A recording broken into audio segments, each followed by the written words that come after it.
est un compositeur polonais connu internationalement, c'est Chopin. Et s'il est une danse traditionnelle qui représente cette nation historiquement persécutée, c'est la polonaise.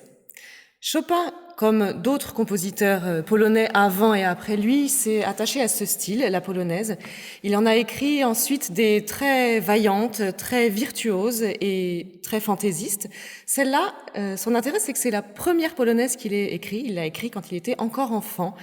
Et il l'a dédiée à une comtesse qu'il fréquentait à l'époque. Dans cette polonaise de Chopin, on sent vraiment beaucoup d'émotions différentes. Il s'attache donc, comme je le disais, à la structure de la danse polonaise. La danse polonaise, je vous le rappelle, c'est donc une danse à 3 temps, qui est une danse très solennelle, une danse de procession assez héroïque, qui se danse en couple et qui donc a la particularité de faire un appui sur le premier temps. On plie le genou sur le premier temps, ce qui nous donne un premier temps appuyé, et le deuxième et le troisième.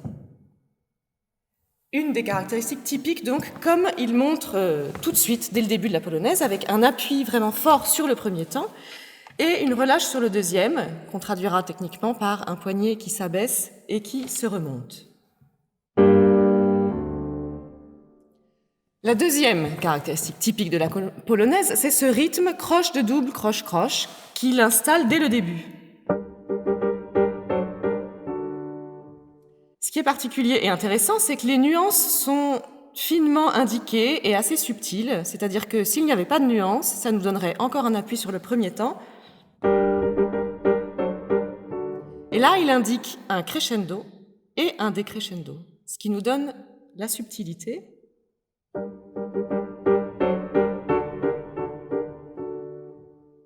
Voilà. Passé ces quelques mesures d'introduction, où on entend vraiment le style, la polonaise, on a tout de suite un caractère très différent, avec un élan vaillant, plein de mélancolie, qui égrène l'accord jusqu'à cette mélodie. Là encore, la nuance est précisément indiquée. S'il n'y en avait pas, naturellement, le piano qui sonne plus fort dans les graves, on aurait un accord comme ceci. Mais ici, il indique le piano dans le grave du piano et un grand crescendo jusqu'à la première note de la mélodie.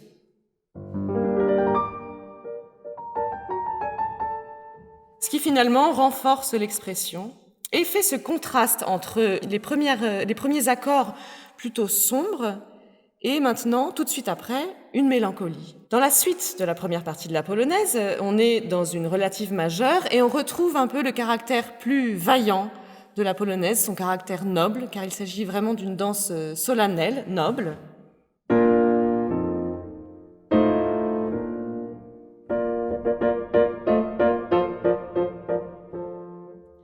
Et comme je le disais, c'est une danse de procession, une danse qui avance, qui se danse à 2.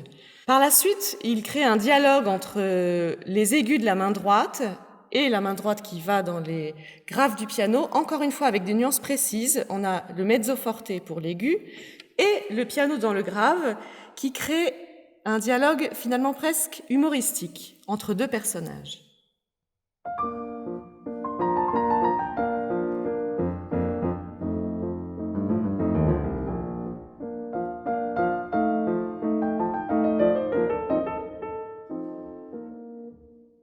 Avec toujours cette cadence si typique, la troisième grande caractéristique de la polonaise, l'appui sur le deuxième temps, la main gauche qui ponctue, et on arrive donc sur le troisième temps. Ensuite, on suit la forme classique de la polonaise, A, B, A, on arrive au trio. Là, on entend vraiment dans le trio, encore une fois, l'appui sur le premier temps, qui est fait à l'aide des basses.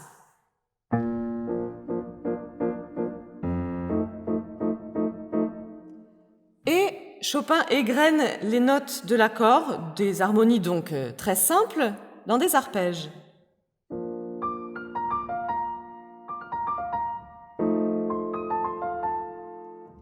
Mais il se permet une petite audace chromatique, harmonique, sur laquelle je vais m'arrêter tout à l'heure pour vous faire entendre.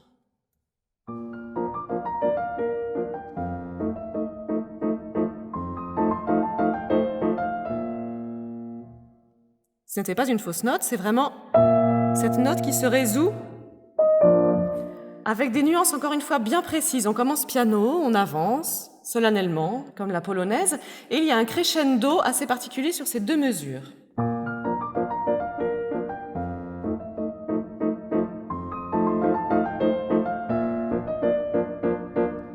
Pour en arriver à une grande joie et le forte qui suit.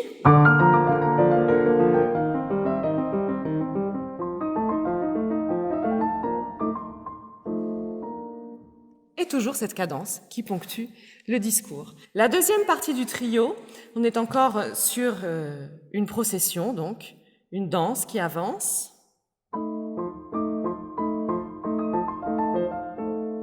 Avec une formule question-réponse, antécédent, conséquent.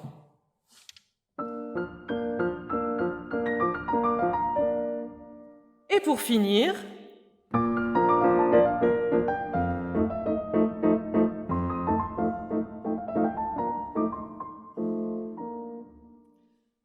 la plus grande élégance et délicatesse avec un diminuendo, des petites notes, des ornements et la fin de la polonaise. Dans ce recueil de morceaux de Chopin, il y a d'autres polonaises, mais il y a aussi d'autres pièces qu'il a composées et qui font partie donc de ce recueil édité par PWM, The Easiest, Chopin. Chopin qui évidemment est le compositeur polonais, mais cette édition PWM qui met aussi en avant plein d'autres compositeurs classiques romantiques et du XXe siècle.